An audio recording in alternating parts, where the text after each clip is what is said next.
अपना कर्तव्य सही से अगर निभा ले तो शायद बड़े बड़े संत महात्मा और ऐसे ऐसे सत्संग 9 भी हो, 100 में 25% भी हो तो काम चल जाए। लेकिन माता जी लोग अपना सही से धर्म पालन नहीं कर रहे। सबसे पहला गुरु माता को दर्जा दिया गया। क्यों? कि माता चाहे और पिता चाहे। दूसरा गुरु है पिता।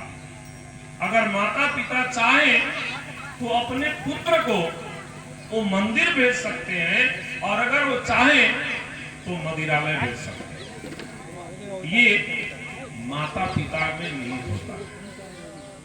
तो सबसे पहले इसीलिए माता पिता को गुरु कहा गया।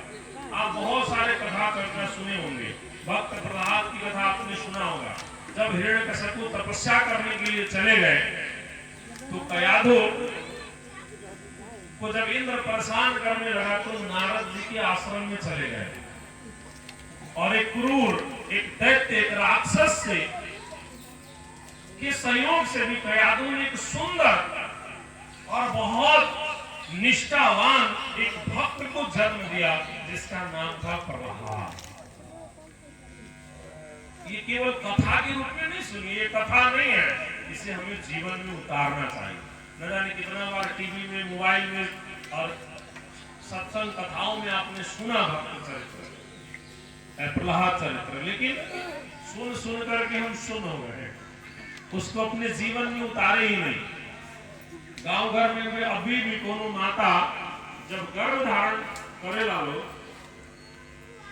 तो अगल बगल के पुरानिया माता जी लोग कहला कि बउआ निमन निमन बात सोची है, झगड़ा उगड़ा में न पड़ी, टीवी सीरियल बेसी न देखिए। कहे कि जैसा आप करेंगे, जो आप करती हो अपने व्यवहार में, जैसा सोचती हो, जैसा बोलती हो, वह सारा संस्कार आपके गर्भ में पड़ रहा उस बच्चे के ऊपर भी पड़ता है। बोलो कृष्ण कन्हैया लाल की। इसीलिए ये गर्भ धारण ये भी एक संस्कार में आता है।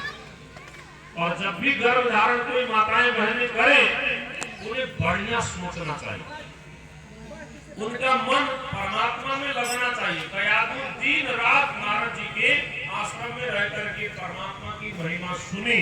इसीलिए वो प्रहलाद जो इस धरती पर आया, कहा क्या?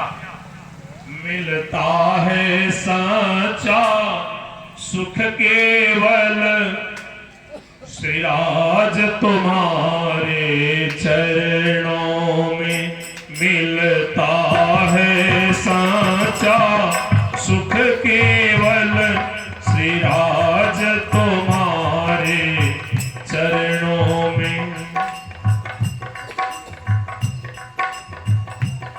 चाहे कांटों पर भी चलना हो, चाहे कांटों पर भी चलना हो, चाहे अग्नि में भी चलना हो, चाहे अग्नि में भी जलना हो, पर मन ना मेरा डगमग हो, रहे ध्यान तुम्हारे चरणों में।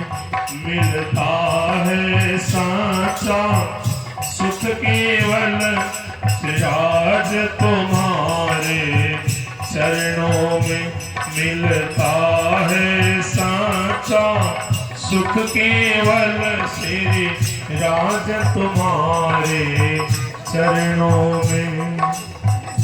आपने कहा कि हे प्रभु, चाहे सारा जग बैरी बन जाए पर ध्यान रहे तुम्हारे चरणों में।